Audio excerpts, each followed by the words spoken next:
Greetings Samurai and welcome to this setup video for Battle for Rokugan. We will walk you through the 11-step setup procedure and give you some examples along the way. The first thing you want to do is set up the game board and gather all your special tokens. Your special tokens are anything which does not have a clan symbol on it, and many of these are listed on your daimyo screen. First off is the Shrine token, then the Battlefield token, then the Harbour token, then the 4 Honor bonus tokens, the 4 Defense bonus tokens, 15 Peace tokens, 15 Scorched Earth tokens, and finally the Round marker, so called because it is the only round token in the game.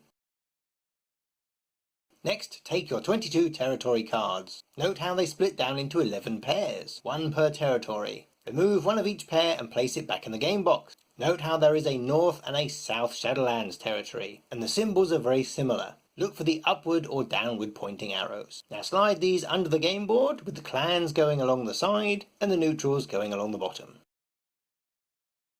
Next it is time for each player to choose a clan. You can pick one you like the look of, or you can use the initiative cards to decide randomly. Take your new clan's daimyo screen and then read the clan ability aloud to the other players, and let them know what your bonus token is too. We have chosen the Phoenix clan for this example. And our clan ability is that we get to ignore the printed defense bonus on the board in each clan's capital when attacking. And our bonus token is an extra blessing of strength 3. As you can see, our capital is next to the Dragon clan capital, which means we've got somewhere to attack straight away. Our clan's ability will help us succeed in any attack. Then gather all the combat tokens which have that clan's matching symbol on it. Separate out your bluff token which looks blank and place it behind your daimyo screen. Put all your other combat tokens face down and mix them up. This is called your combat token pool.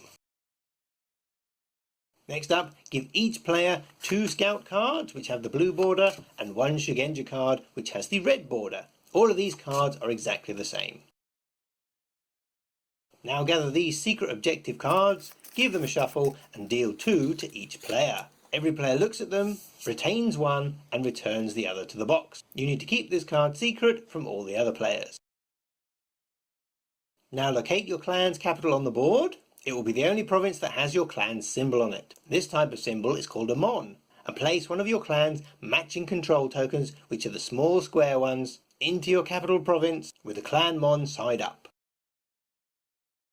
Retrieve the rest of your clan's control tokens and set aside a number of these based on how many players there are in total. For 2 players you'll need 11, 3 players you'll need 7, 4 players you'll need 5, and at maximum 5 players you'll need to set aside 4 control tokens.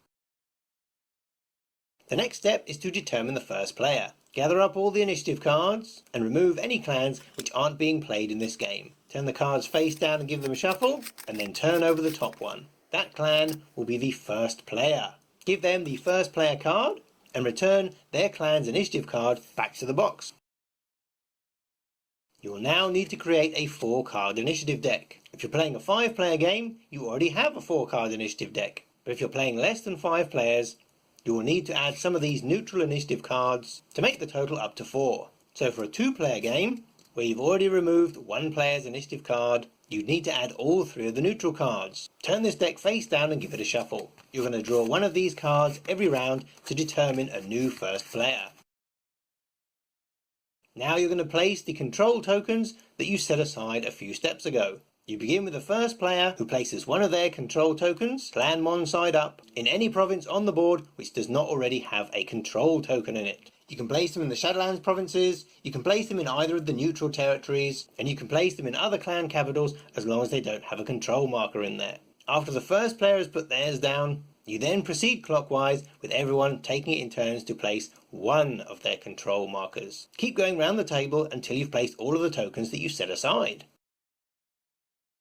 Finally, you'll need to take the round track token, so called because it's round, and place it on the little circle at the bottom of the board labelled number 1. You are beginning in the first round, and at the end of each round, advance it 1 space to the right.